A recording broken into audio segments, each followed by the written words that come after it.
Vamos lá, meus irmãos, vamos lá. Começando aqui nosso 9º dia de aula de História Eclesiástica 1. Hoje será a nossa última aula. Estou muito feliz porque hoje concluímos aqui esse conglomerado que é a história da Igreja Antiga. Já oramos, como é costume. Mais uma vez, boa noite, graça e paz. Graça e paz. Boa noite, graça e paz. É com muita alegria que hoje nós estaremos concluindo com o assunto os bárbaros e a queda do Império Romano.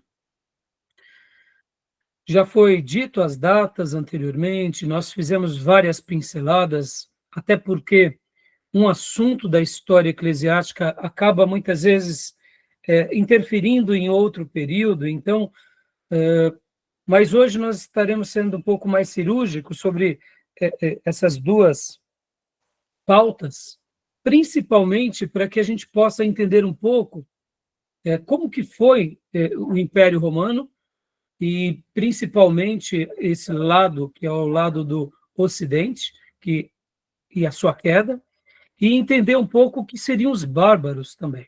Então, hoje a gente vai fazer um pente fino, bem interessante. Eu estarei utilizando um material de um professor que eu aprendi várias coisas, que é o professor Pedro Reno. Ele tem um canal do YouTube chamado Parabólica, ele dá várias aulas de história.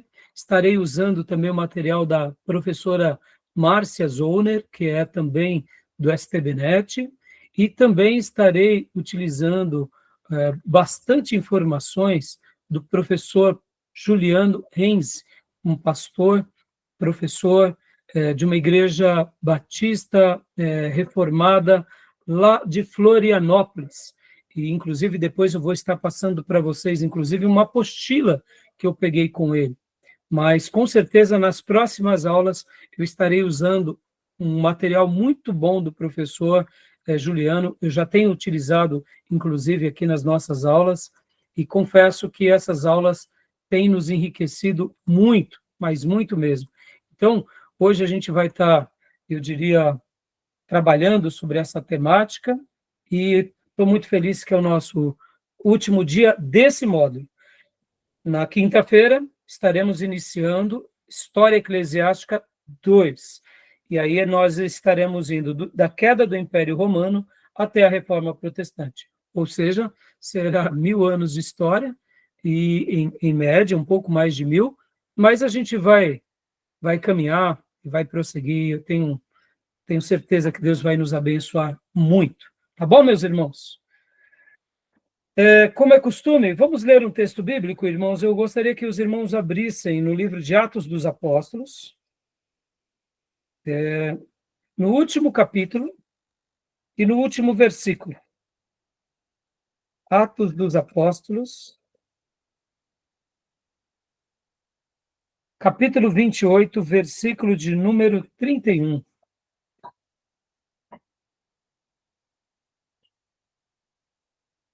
Quero lembrar aos meus irmãos que as nossas aulas são gravadas, para que os irmãos que já são alunos atuais possam continuar ouvindo e aprendendo e se aprofundando sobre os temas. As aulas também são gravadas para que futuros alunos que, porventura, não tenham esse horário disponível, mas queiram fazer esse curso em EAD, nos procure. Nós estaremos também passando material e também criando um currículo específico para aqueles que desejarem fazer nosso curso em EAD. E também as aulas acabam sendo gravadas e disponibilizadas nas redes, até mesmo para cumprir aquela palavra de Jesus: de graça recebestes, de graça dai. E se eu, juntamente com vocês, e a nossa igreja e esse seminário, puder dar uma contribuição em irmãos de muitas igrejas e denominações, e quem sabe até de pessoas que não são evangélicos, mas que ao assistirem ou ao ouvirem essas aulas, tiverem ali um interesse pela Bíblia e um interesse pelas Escrituras e se converter, estarei muito feliz. E se tratando de irmãos, eu não tenho dúvida que irmãos, ao se depararem com os temas, com os livros, com os materiais, e com, eu diria, essa teologia ortodoxa, esses irmãos, eles aprenderão o que é uma verdadeira igreja, uma igreja com base nas Escrituras, e eu não tenho dúvida que esse irmão, mesmo que ele não faça o seminário, ele vai poder ter uma visão diferente, vai poder servir melhor a sua igreja local. Então a gente grava também por isso, aproveitando esse momento que Deus tem nos dado, que é o momento de tecnologia, tá bom? Então vamos lá, meus irmãos, última aula, né? Estou muito feliz e o assunto hoje vai ser muito interessante, né? Acharam Atos 28, 31? Ok. Pode ler para nós, Júnior? Pregando o reino de Deus, ensinando com toda liberdade as coisas pertencentes ao Senhor Jesus Cristo, sem impedimento algum. E ali o Lucas, escritor de Atos, para com ponto final, mas não põe um amém. Não sei se vocês já notaram, que diferente de muitos outros livros e cartas do Novo Testamento, a maioria tem um amém. Nem todos, é claro. Mas Atos dos Apóstolos não termina com um amém. Alguém... Tem um epílogo, né? Hã? Não tem um epílogo. Não tem. E alguém já disse que é porque a história continua sendo escrita por nós, Igreja de Jesus. E eu quero até aproveitar aqui uma fala de um historiador que, se não me falha a memória, foi o próprio professor Juliano que mencionou, se não me salvo engano, se não foi ele, foi um outro, algum outro pastor e professor, que a história eclesiástica ela seria o terceiro testamento, né? Nós temos o Antigo Testamento, o Novo Testamento, ela seria o terceiro testamento, dando essa ideia de que estamos escrevendo a história. E é claro que a pessoa que disse isso não estava defendendo necessariamente que a história eclesiástica ela pode ser colocada ao lado da revelação. Não era isso, mas mostrando a importância com relação ao papel da igreja.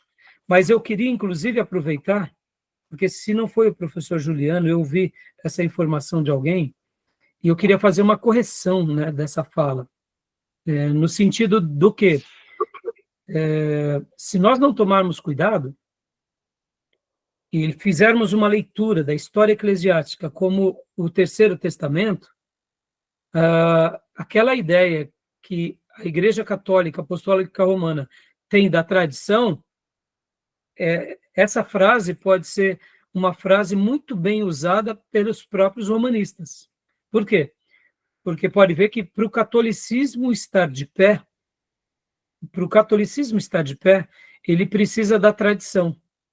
E quando eu coloco a tradição como o terceiro testamento, sendo que o primeiro testamento é o Velho Testamento, o Novo Testamento é o Segundo Testamento, e a história eclesiástica é o terceiro testamento, eu acabo colocando a tradição da igreja em pé de igualdade com as Escrituras.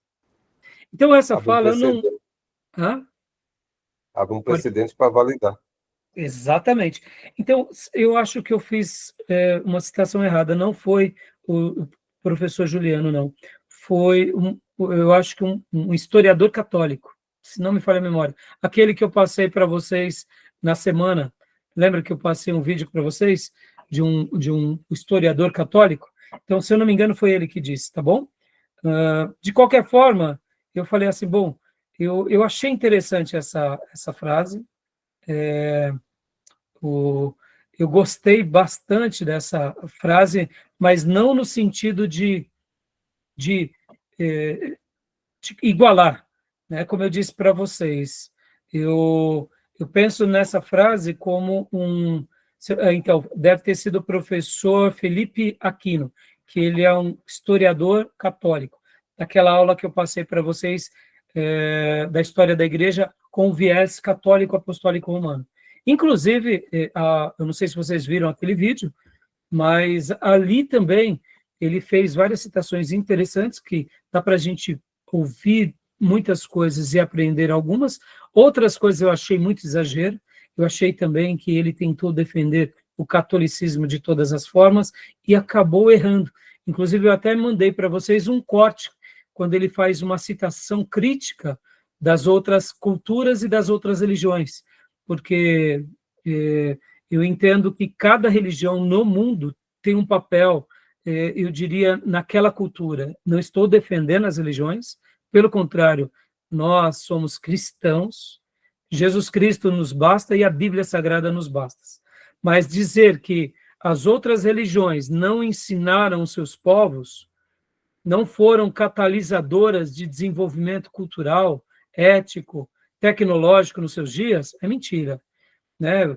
E quando ele, inclusive, ele faz citação, por exemplo, do Egito, quando ele faz citação de outros povos, como dos muçulmanos, o povo árabe, em especial os muçulmanos, irmãos, a gente tem que fazer cortes e citações na história com as suas devidas proporções, porque os muçulmanos também tiveram desenvolvimentos tecnológicos, científicos brilhantes, dos próprios egípcios e tantas outras religiões. Então, a gente não pode pegar uma religião que não dava o incentivo ao estudo e colocar tudo dentro do mesmo balaio, né? Mas aqui, eu só quis fazer essa citação porque, de fato, eu acredito que nós estamos escrevendo Atos dos Apóstolos, não como igreja que escreve a revelação. Então, a história eclesiástica, na minha concepção, ela não é o terceiro testamento. Fazendo aqui uma afirmação. Na minha opinião, a história eclesiástica, ela é o espelho da revelação da nova aliança. Ela é o espelho. Assim como o Novo Testamento é a revelação última de Deus, até a redenção de todas as coisas, a história eclesiástica vai ser o espelho, se ela está sendo um espelho fidedigno ou infidedigno. Mas ela não é o terceiro testamento, mas ela é o espelho da revelação. Logo, ela é a história que se baseia durante esse desenvolvimento na revelação. Logo, o que ela faz como história, ela está fazendo sobre a ótica da iluminação. Tá bom? Então, fiz questão aqui só de fazer esse contraponto, né, para enriquecer um pouco aqui as nossas reflexões, tá bom? Então, vamos lá, meus irmãos, vamos falar hoje sobre os bárbaros, né? Vamos lá, vamos falar um pouco dos bárbaros. E eu vou compartilhar aqui com vocês, né, aqui alguns slides, tá bom? Vamos lá. O povo bárbaro que conquista o Império Romano. Quem eram eles? O que eles faziam? Vamos lá.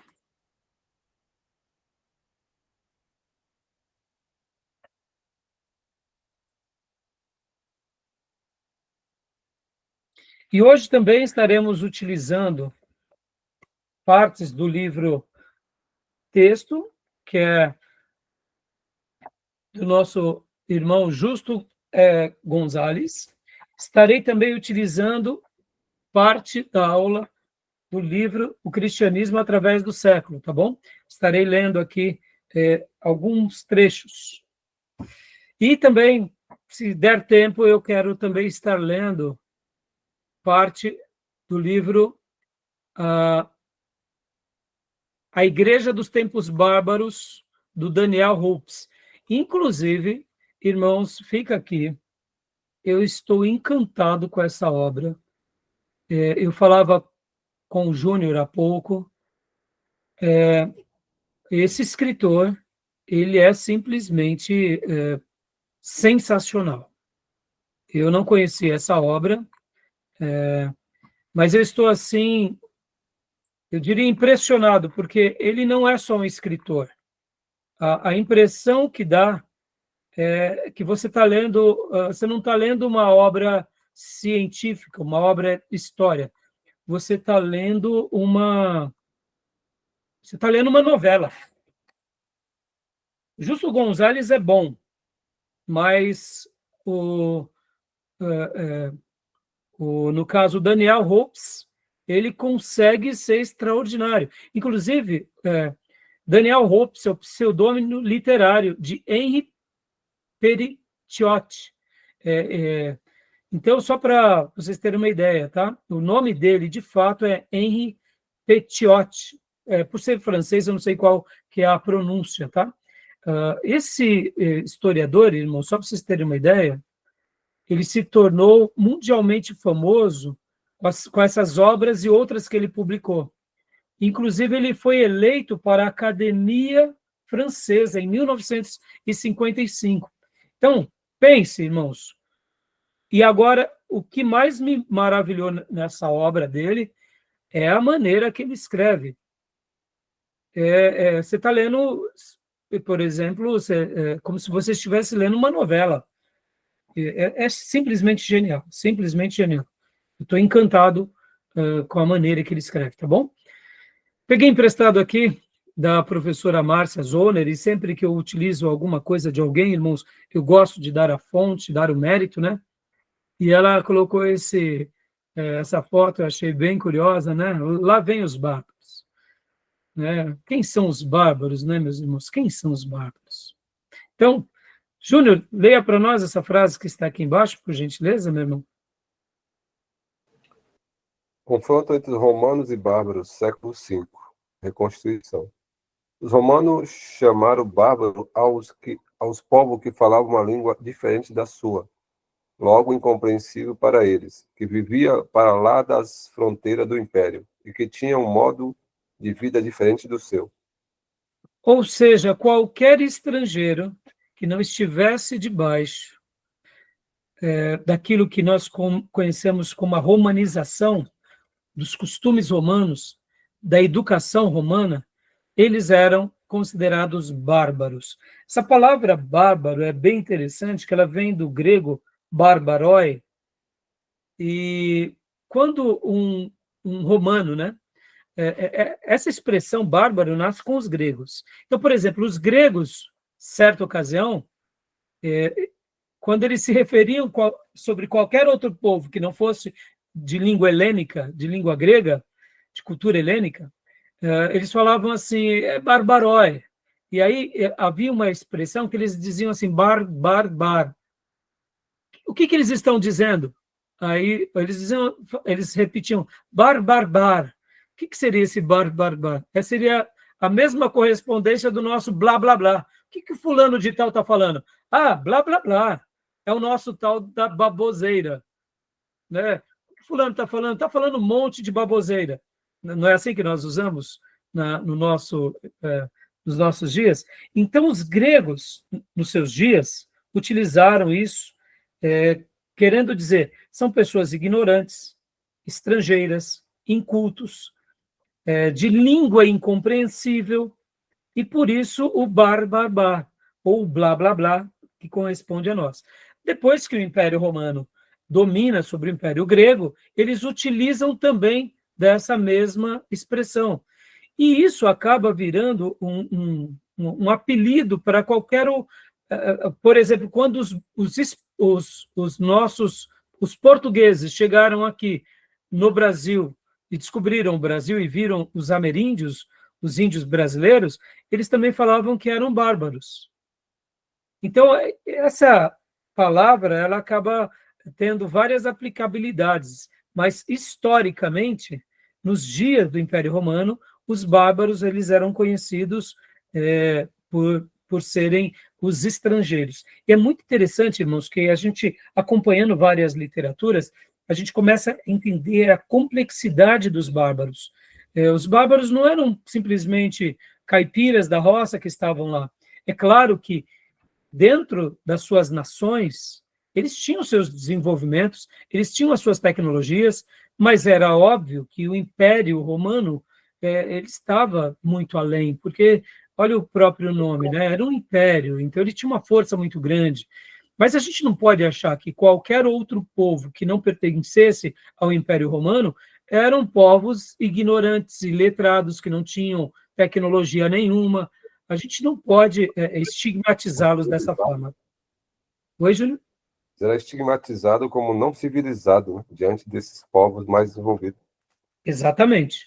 Mas não era o fato deles estarem lá, que eles também eram totalmente ignorantes, né? Vocês têm que lembrar que os próprios chineses, nos dias do Império Romano, já era o império também. E eles também já tinham ali as suas dinastias. Os maias. Exato. Então, achar que o império dominante, literalmente, eram os únicos detentores de todo o conhecimento, limitar, né, essa área tão importante do próprio, eu diria assim, do próprio império, tá bom? Então vamos lá, meus irmãos, continuando aqui, né? Próximo slide. Obrigado. Aqui, a professora Márcia Zollner, ela coloca a primeira vaga em invasões bárbaras. A gente já vai voltar um pouco para comentar um pouco sobre essa questão, porque aqui seria o Império Romano, né, como está nessa foto, lembrando que aqui já estava as divisões, mas na realidade a gente vai ver já que do século V ao século VIII, aqui foi a segunda grande invasão. Muitos historiadores colocam como a grande invasão porque, de fato, Roma cai o Ocidente. Mas isso não significa que foi a primeira invasão, né? Já tinham tido outras invasões. É que nas outras invasões, os próprios bárbaros não tinham conseguido, por exemplo, destronar essa parte do império. Então, eles conseguiram, inclusive, fazerem várias conquistas, mas a gente vai ver aqui que é interessante que até mesmo os romanos, irmãos, eles utilizavam-se dos bárbaros, num primeiro momento, como se fosse as linhas divisórias e fronteiriças que eles também financiavam para protegerem o próprio Império Romano. Então, é muito curioso que, quando a gente começa a estudar um pouco de história eclesiástica, a gente começa a estudar história, mas, ao mesmo tempo, a gente estuda a cultura do povo, e não tem como a gente estudar a história sem estudar a geografia, e os desdobramentos daquela geografia, daquela sociedade, da economia. E, recentemente, só para vocês terem uma ideia, eu tenho assistido muito sobre geopolítica, eu tenho acompanhado muito dois professores, o professor Marcílio e o professor Roque. E eu gosto muito de ver esse tema nos dias atuais, porque hoje, por exemplo, quando a gente vê, né, o mundo polarizado entre Oriente e Ocidente, ou como o professor Roque gosta de chamar, do eixo do mal, né? Então, quando nós começamos a entender um pouco melhor o que é geopolítica, a gente começa a compreender que o Império Romano, como eles sempre foram muito estrategistas, eles utilizaram-se dos bárbaros que faziam fronteiras ali ao Império Romano como literalmente um meio de apoio para que os outros povos que desejavam entrar e fazer incursões sobre o Império Romano, eles acabavam sendo financiados pelo próprio Império. Então, vai ser muito interessante avaliar e pensar. Por que eu estou dizendo isso, irmãos? Porque quando a gente pensa em geopolítica, o professor Ricardo Marcílio usa uma frase muito interessante. Ela fala o seguinte, que na geopolítica não existe bonzinho. E aqui fica uma palavra até para vocês que são seminaristas e futuros pastores e missionários. Vamos esquecer agora aqui, irmãos, da questão religiosa, tá? Vamos pedir licença para a questão religiosa e vamos pensar como cidadãos e vamos pensar aqui como estrategistas políticos. Na geopolítica, literalmente, o que importa é o que é melhor para aquela nação. Você não tem que, muitas vezes, fazer acordos com uma outra nação quando você nota que o seu povo, o seu território, estará sendo prejudicado. E quando nós pensamos no assunto geopolítica, civilização, etnias, culturas, país, irmão, tudo isso está ligado ao que? À geografia daquele povo. Podem ver que os judeus, por exemplo, hoje, nessa guerra que eles estão enfrentando aí, né, primeiro com a faixa de Gaza, depois com a Síria, mas tudo que está por trás é o Irã. Mas percebam uma coisa, irmãos, por que há esse confronto com Israel? Por que há essa perseguição? Porque há um desejo da conquista do território. O território ele é importante. Então, nós brasileiros que nunca passamos por uma guerra, a não ser a Guerra do Paraguai, e então a gente não sabe o que é isso, né? Até mesmo na Segunda Guerra Mundial, muitos brasileiros, né, representar o nosso país, fazendo frente nessa defesa, e dizem, né, os historiadores, que os nossos soldados brasileiros tiveram muito êxito, boas conquistas, mas fora isso, nós nunca passamos por uma guerra, então a gente não tem noção do quanto vale o território. Então, por essa razão, quando a gente começa a se lembrar e olhar um pouco aqui essa área, aqui, irmãos, eles guerreiam desde sempre. Por isso que os romanos, eles eram estrategistas e eles faziam alianças geopolíticas com os bárbaros, porque eles estavam, ao mesmo tempo, também se beneficiando de certas incursões de outros bárbaros. Então, a gente vai ver já já, e vai ser bastante interessante o desenvolvimento desses assuntos. Então, deixa eu continuar aqui. Tudo bem até aí, meus irmãos? Então, só para eu concluir a frase do professor Ricardo Marcílio. E deve ser assim, viu, irmãos? O nosso país, quando se trata do governo, quando se trata, né, dos nossos diplomatas, quando se trata de comércio, quando se trata das nossas riquezas, nós precisamos fazer negociações com outros países aonde a gente não perca, ou aonde a gente tenha o quê? Um acesso, eu diria, sempre com essa via dupla, porque no momento que a gente está perdendo demais, quem perde é a nação, quem perde é o povo, e naturalmente, aquele país vai deixar de existir nas próximas décadas. Então, em geopolítica, o que existe em geopolítica é o quê? É o interesse daquele momento ou daquele período. Então, por exemplo, irmãos, hipoteticamente, tá? O mundo entrando numa terceira guerra mundial.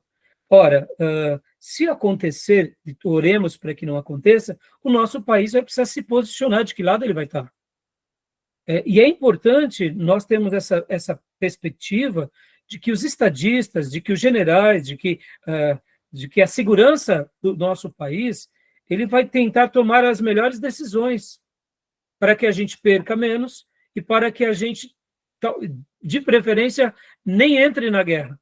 Por isso que o Brasil tem esse ponto de neutralidade, mas nem sempre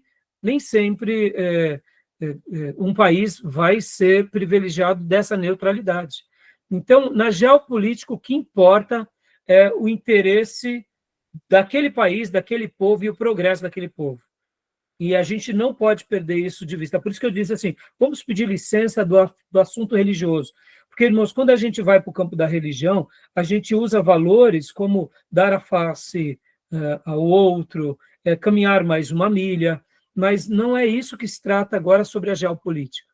Né? Então, é importante que a gente conheça um pouco sobre isso, porque mais cedo ou mais tarde a gente vai precisar de orientar jovens que estarão indo para o Exército, quem sabe uma hora a gente vai ter pessoas importantes do Exército na nossa igreja, generais, e nós, como pastores, vamos precisar de orientar, e pastores para se tornarem capelães, ou seja, é um assunto que está dentro dessa pauta, né? É claro que aqui seria um assunto de geopolítica, não de história eclesiástica, mas quando a gente conhece um pouco, a gente erra menos, né, irmãos? Tá bom? Então, continuando aqui, vamos lá, meus irmãos. Então, aqui, só para vocês terem uma noção, meus irmãos, olha só. Opa, deixa eu voltar aqui. Aqui.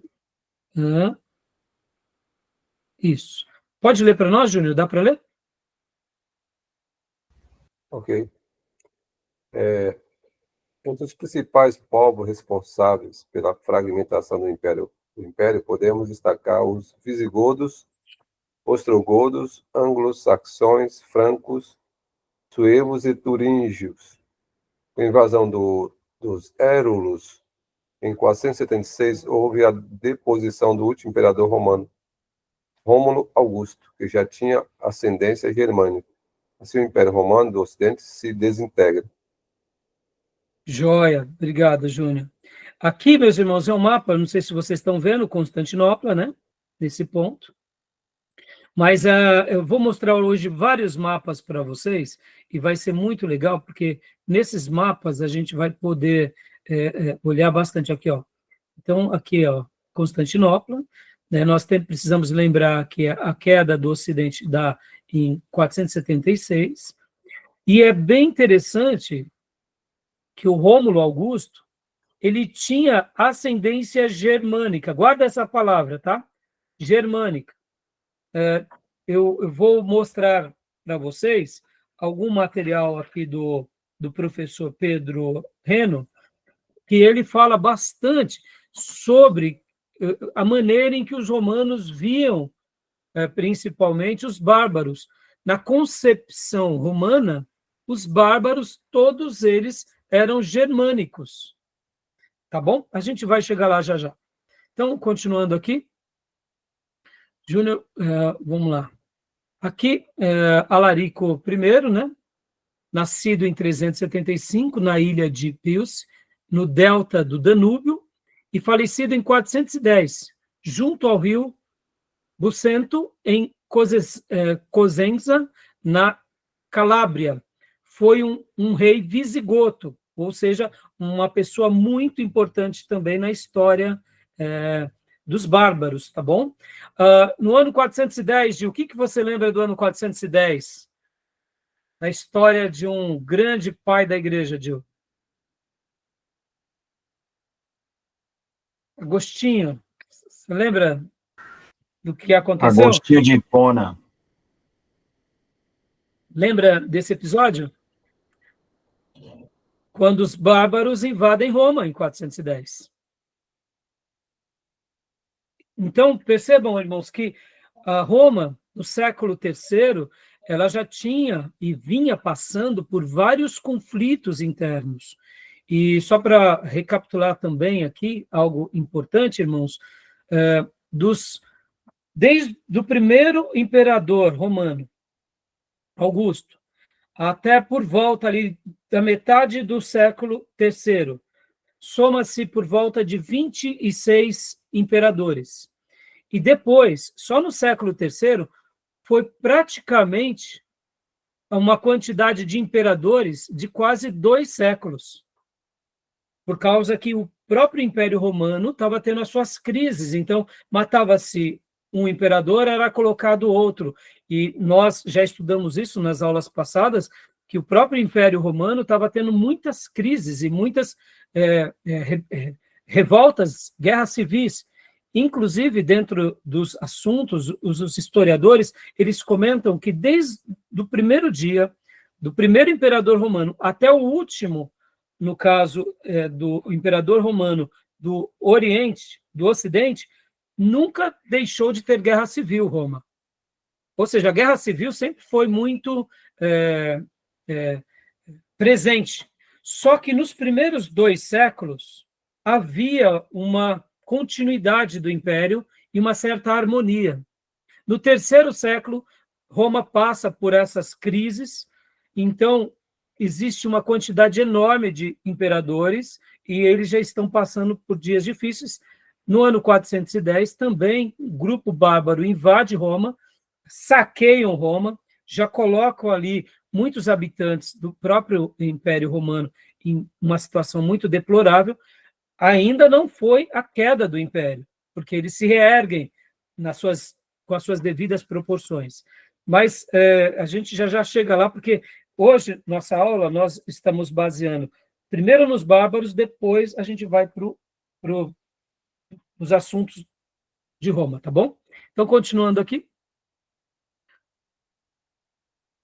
Aqui, mais uma vez, é um desenho, né, mostrando aqui em cima, irmãos, essa tribo, a gente já vai ver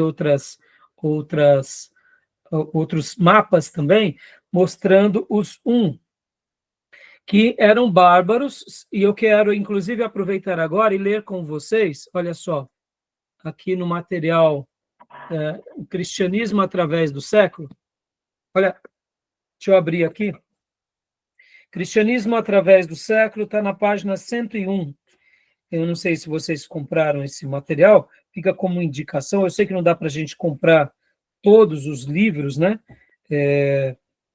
Afinal de contas, graças a Deus, nós temos um acervo muito grande sobre esse assunto, página 101, que seria a igreja enfrenta o império e os bárbaros, né? Então, deixa eu abrir aqui e compartilhar com vocês. Essa é a nova edição, tá, meus irmãos? Vou até compartilhar aqui para vocês verem. Eu estou com a minha antiga edição. E aqui, deixa eu colocar na capa, na página que eu pretendo.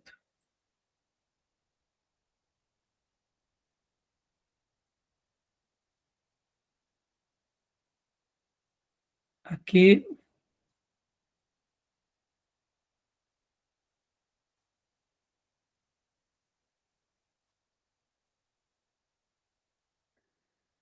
É a mesma página. Isso. Então, vamos lá. Quero ler uma parte aqui com vocês. Olha que interessante essa citação.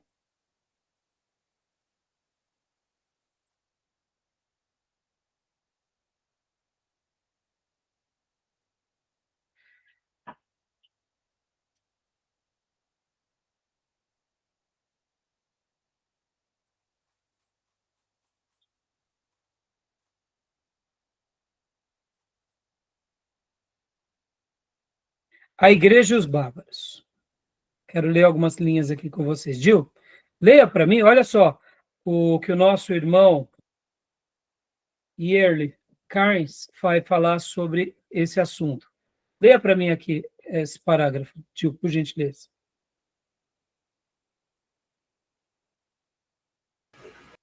Leio sim, pastor. Por favor. Opa. A Igreja e os Bárbaros. Isso. Foi bom que a Igreja tenha feito as pazes com o Império na primeira parte do século IV, porque na última parte do século surgiu um novo problema.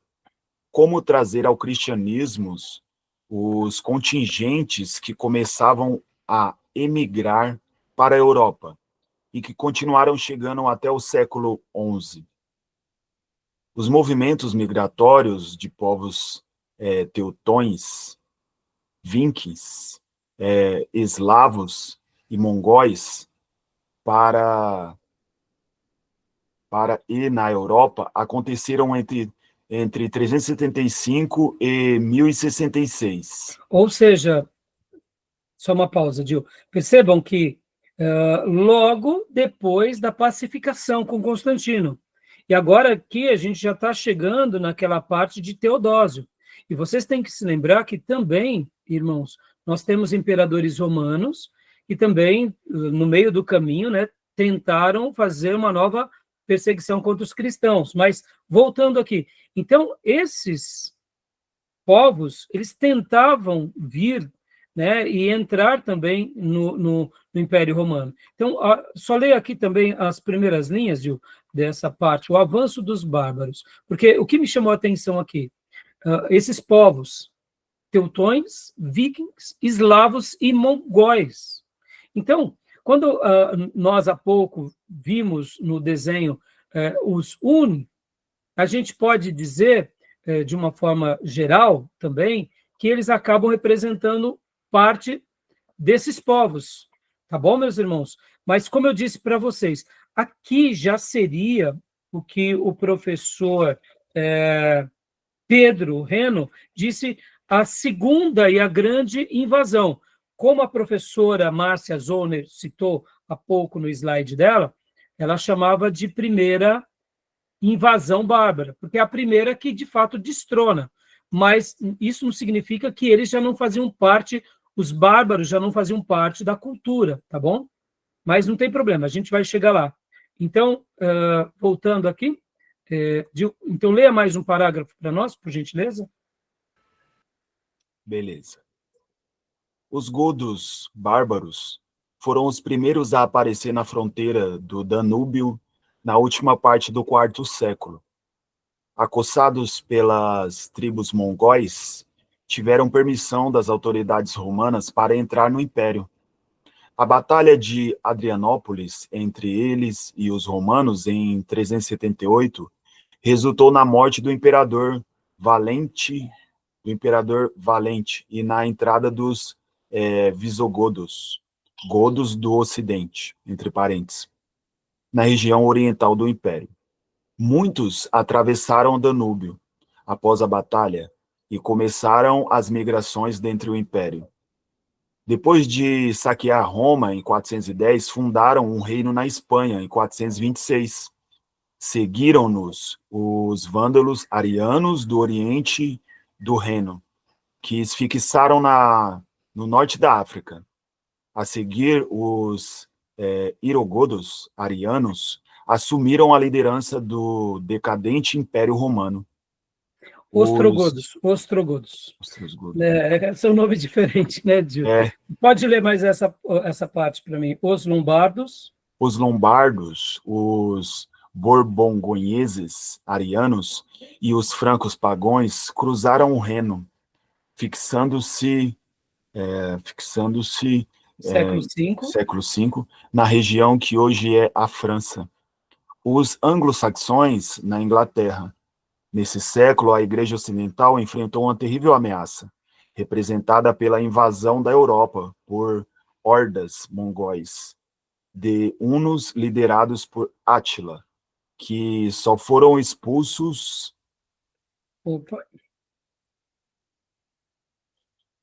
pela vitória dos Chalons em 451.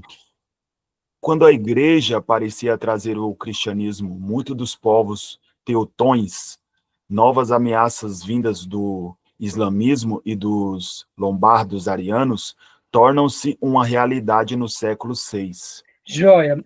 Na próxima aula, nós vamos trabalhar, que vai ser o início da História Eclesiástica 2, a expansão do cristianismo. E aí a gente vai falar bastante sobre os lombardos arianos. Percebam, lombardos arianos. Em outras palavras, eles já tinham sido cristianizados. É claro que nem todos, tá, meus irmãos? Porque a gente viu aqui vários povos, né? Podem ver que há pouco a gente viu vândalos. Hoje não temos essa expressão, seus vândalos, não é? Então, percebam que os vândalos também é um outro povo também de bárbaro, que, como o texto aqui registra, né? Eles se fixam no norte da África, a gente já vai ver. Lembra que há pouco eu falei sobre saquear Roma? Olha lá, 410, né? E aqui, mais uma vez, quando eu falei sobre o Átila, né? Que também foi uma pessoa muito importante. Então, só para a gente, eu quero dar uma pausa. Mas o nome era associado a vandalismo, professor? Não, daí se deriva o vandalismo. Mas entendeu, nessa época Gil? ainda não era. Então, na realidade, Gil, da onde se deriva o quê, eu não sei te dizer exatamente, mas eu sei que um dos povos bárbaros eram os vândalos. Na minha concepção, eu não estudei isso a fundo, mas eu fiquei também, que como são muitos temas, eu faltei fazer essa lição de casa, mas na minha concepção, eles eram bastante devastadores. Mas todos os bárbaros eram assim. Mas olha só que interessante, deixa eu fazer um comentário aqui que é muito legal aqui. Eu vou até utilizar agora o material do professor, como eu tinha dito para vocês, do professor Pedro Reno. Olha só que interessante, irmãos. Na opinião do professor Pedro Reno, ele vai dizer o seguinte, olha só, deixa eu pegar aqui, ó. Não sei se vocês... deixa eu compartilhar aqui com vocês. Então, deixa eu compartilhar essa outra parte aqui. Está um pouco pequeno, mas eu acho que vai dar para vocês lerem. Olha só, eu leio para vocês. Conseguem ler? Aqui está tranquilo. Tá? Então pode ler para nós, Gil, por favor. As invasões bárbaras do século III ao V contribuíram significativamente para o declínio do Império Romano do Ocidente, em 476 d.C. Não foram o único motivo dessa queda, pois, para que isso ocorresse, devemos compreender a instabilidade política, corrupção, o crescimento do cristianismo e a crise econômica. Ou seja, olha que interessante, irmãos, quando a gente pensa que o Império Romano ele caiu por causa dos bárbaros, não é uma verdade absoluta. Há um estudioso, Eduardo Gimbel, que ele escreveu uma obra, A História do Declínio e Queda do Império Romano, em 6 volumes. Isso é 1737 a 1794, a data dele. Ele comenta que a queda foi principalmente por um crescente na decadência da população romana. A população romana foi se tornando decadente. Então, na concepção do Eduard Gimbel, a causa da queda é essa, é a decadência. E aqui nós lemos que o professor Pedro, ele comenta isso. E lembra que há pouco eu tinha mencionado que, historicamente, nos primeiros 200 anos, foram por volta de 25 imperadores, e somente no século III foi mais de 25 imperadores, que eles estavam numa guerra civil muito grande. Então, vocês vão até recordar um assunto que é até conhecido historicamente como a Pax Romana. Lembram desse episódio? Porque os imperadores determinam chegar à paz? Porque as guerras estavam custando muito caro, estava dando mais problema do que expansão. Ora, o império estava passando por várias crises internas, logo, vamos mudar a chave, vamos para a paz. Mas ali no século III tiveram vários problemas.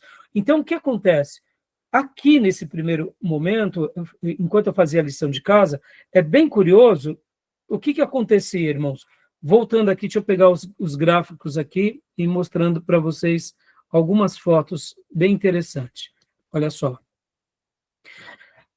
Essa é uma foto do Império Romano, exatamente no ano 117. Olha a influência que eles tinham sobre o mundo. Eles tinham não só o poder, mas uma influência em várias áreas. Né? Pode ver que eles acabam pegando aqui praticamente como se fosse o grande apogeu do Império Romano. No entanto, logo depois das suas crises, olha como eles já vão tendo aqueles problemas, né? Lembra? Um governo dividido, com vários governantes e generais. Então, aqui aquela parte da tetrarquia, e depois vem a divisão do império, né? E aqui, irmãos, exatamente aqui, nessa data, em 476, mostra agora a queda do Império Romano, e esse mapa ele é muito curioso, porque aqui, quando realmente Roma cai, vocês estão notando esses outros mapas que estão coloridos, se tornam várias outras nações. Os bárbaros que dominavam partes dessas regiões, eles conquistam. Então, Roma aqui foi totalmente fragmentada, e aqui nascem muitas outras nações. Por exemplo, aqui estão os visigotos, vários outros povos, como a gente viu, né, nos gráficos anteriores. Então, o que eu queria mencionar aqui com vocês? Olha aqui, ó, esse outro gráfico traduz melhor aqui. Os lombardos, eles estavam aqui em cima, e agora aqui, ó, começam os novos reinos, ó, reino dos visigotos, reinos dos ciágrios, os anglo-saxões, né? Os ostragotos, são vários nomes, irmãos. Os vândalos aqui embaixo, tá vendo? O único parte que se manteve intacto foi o Império Romano do Oriente, com Constantinopla. Mas, só para vocês terem uma ideia, deixa eu voltar aqui um pouco, em um outro mapa. Aqui, irmãos, deixa eu falar aqui sobre essa primeira leva. Nós não acabamos de ler que estavam vindo vários grupos, entre eles os mongóis. Então, o que acontecia? Olha que interessante. Presta bastante atenção, isso aqui foi muito interessante. Quando os mongóis, como outros bárbaros, vinham e pressionavam esses bárbaros aqui, então, naturalmente, eles acabavam invadindo o Império Romano, mas não era um Império Romano chamado agressivo. Até historicamente é chamado de uma invasão pacífica. Não era porque eles estavam vindo para passear, não. Eles estavam saindo, fugindo dessas invasões que vinham aqui por cima, e, naturalmente, eles acabavam descendo aonde já era o Império Romano. Então, quando a gente fala que antes da queda do Império Romano pelos bárbaros, Roma, nas suas crises internas, já estavam passando por esses problemas. Porque, como eu disse para vocês, qual era o posicionamento de Roma com esses povos aqui? Esses povos faziam um papel tampão, mais ou menos do que a Rússia está tentando fazer agora com o território que eles estão ocupando da Ucrânia. Então, o que Roma fazia? Roma contratava esses soldados, como, por exemplo, o Putin tinha agora soldados... como que é o nome? Mercenários, exatamente. Os bárbaros, na realidade, aqui que faziam divisa com Roma, eles tinham um papel de trabalho mercenário a Roma. Então, o que Roma fazia? Roma dava terras e Roma favorecia eles. Mas no momento que as tribos do aqui, ou como a gente viu no livro há pouco, essas várias outras nações, né, que nós vimos, eles começam a invadir os tentões, os vikings, os eslavos e os mongóis. Quando eles começam a invadir, eles acabam fugindo para Roma, e eles vêm para cá e acabam lutando contra muitos aldeões e cidades, e querendo ou não, para sobreviver. Então, esse foi um primeiro problema. É claro, irmãos, que a gente está falando aqui, por exemplo, de várias etapas, né? Podem ver que Roma cai no ano 476, mas no ano 410, Roma já tinha passado por uma invasão bárbara. Então, esses bárbaros que estão vindo, eles não estão vindo porque eles querem destronar o Império Romano, mas eles querem sobreviver. Então, é claro, os motivos em si nós não sabemos de todos eles, né? Mas, então, nessa primeira invasão, a gente entende que, enquanto eles estavam aqui e eles faziam qualquer incursão, eles estavam fazendo, e aí são algumas deduções, né, que os historiadores dizem, porque como a parte norte era muito fria, então eles vinham aqui nessa parte mais próxima à Itália, descendo, próximo à capital, que o clima era melhor, a terra era melhor, havia mais prosperidade, ou seja, era uma maneira de sobrevivência. Então, agora, eu vou ler com vocês um segundo slide do professor... Deu a hora. Pedro, deu a hora? Então, eu já vou parar aqui. Agora vem aqui a segunda... aqui, ele está... Então, só vamos acabar de ler mais esse slide. Leia para nós, Gil, por gentileza. Beleza. O significado de bárbaro vem do mundo grego, se referindo ao outro como alguém não civilizado, um estrangeiro que não faz parte da sua cultura. Os romanos tomaram para si a utilização desse conceito para identificar aqueles que não passaram pelo processo de romanização, definindo grande parte dos bárbaros como germânicos, pois vinham da região da Germânia, ao leste do rio Reno.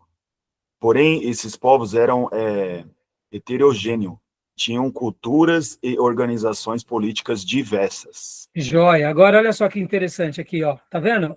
Como que os romanos, aqui, esse mapa ilustra muito bem esse primeiro momento da invasão bárbara, que acabava entrando no Império Romano por uma questão de sobrevivência. Então, para os romanos, quem eram os bárbaros? Eram os germanos. Então, é claro que não eram. Podem ver que vários povos estavam aqui dentro da Germânia. No entanto, para eles, todo mundo que estivesse aqui era um germano. Isso é num primeiro momento, tá bom? Então, eu vou dar uma pausa aqui, porque a gente vai ser muito interessante agora, nessa segunda invasão, que aí é a grande invasão, e aí tem uma característica diferente, e é por isso que a gente vai dar a pausa, porque deu o horário aqui, mas tudo bem até aí, meus irmãos? Está dando para entender? Entendi. Né? São muitas informações, e a gente tem que lembrar aqui, irmãos, que aqui esses povos já existiam, sempre existiram, né? Sim. Então, o Império foi crescendo e não expandiu mais sobre eles. Aí eu pergunto, por que o Império Romano não dominou aqui a Germânia?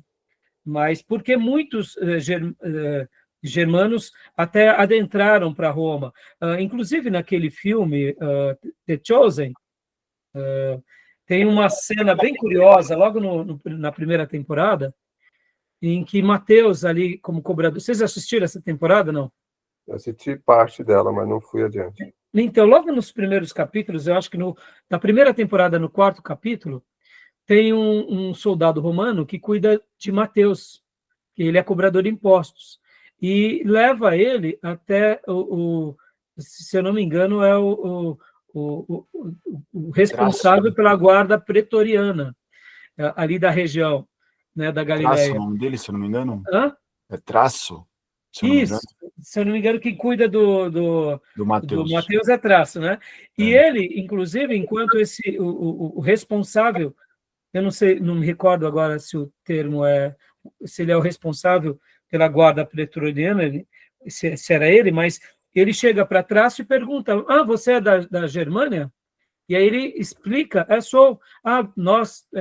E aí ele até usa uma expressão um pouco sarcástica, e Traço diz: não, nós nos unimos ao mais forte, porque havia uma cultura entre os romanos, e era muito curiosa, e fazia parte mesmo deles, irmãos, que era aquilo: se você não pode com ele, une-se a ele. Nesse caso, houve certas parcerias com grupos mercenários, porque, ora, era do interesse desses soldados bárbaros e mercenários se unir agora a um grande império, mas não eram... então, eles eram romanos, porque estavam debaixo, né, de todos os acordos romanos, de toda a legalização romana.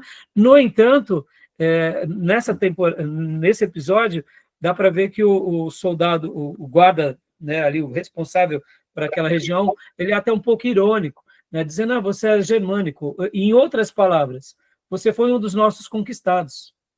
Guarde essa palavra, porque o que acontece? Já na grande invasão, quando a gente for falar, ao mesmo tempo em que esses soldados,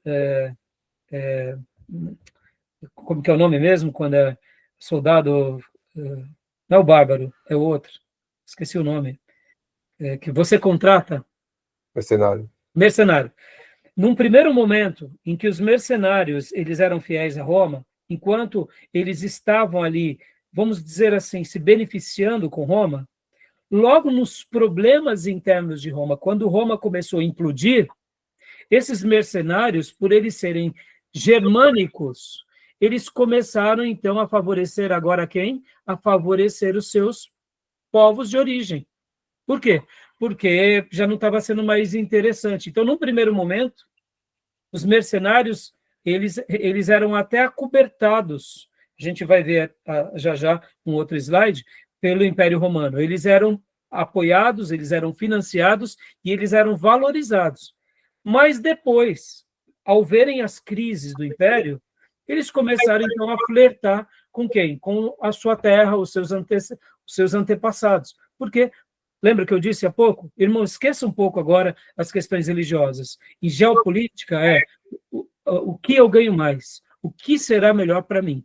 Então, os bárbaros também, eles não eram tolos. Eles não tinham a cultura romana, mas eles queriam sobreviver e queriam prosperar, né? Tá bom, meus irmãos? Então, vamos dar a nossa pausa e a gente vai ir para o próximo ponto e a gente vai continuar falando ainda sobre os bárbaros. Tá bom? Beleza? Alguma pergunta, alguma dúvida? Pesquisei a palavra vandalismo, a origem dela é de vândalo mesmo. É uma conotação negativa, porque eles eram cruéis e saqueadores. Então, eu deduzi, Júlio, mas como eu não fiz a lição de casa, eu falei, opa, eu vou atrás, mas não deu tempo, então eu acabei, foi dedução, então eu não poderia, eu não seria honesto com a minha consciência do quê? De dizer, né, Júnior, Sim, que mas é isso, vai que tivesse alguma outra coisa, mas eu deduzi que sim, né? suspeitamos que sim, é isso mesmo. Eles eram cruéis e saqueadores, aí veio a palavra vandalismo. E a gente vai ver já já que eles vão, inclusive, eles vão... É germânico também, né? Isso, então. Só que depois eles vão se estabelecer aqui, ó, nessa região, no norte da África. Tá bom? Beleza, meus irmãos? Então vamos para o intervalo?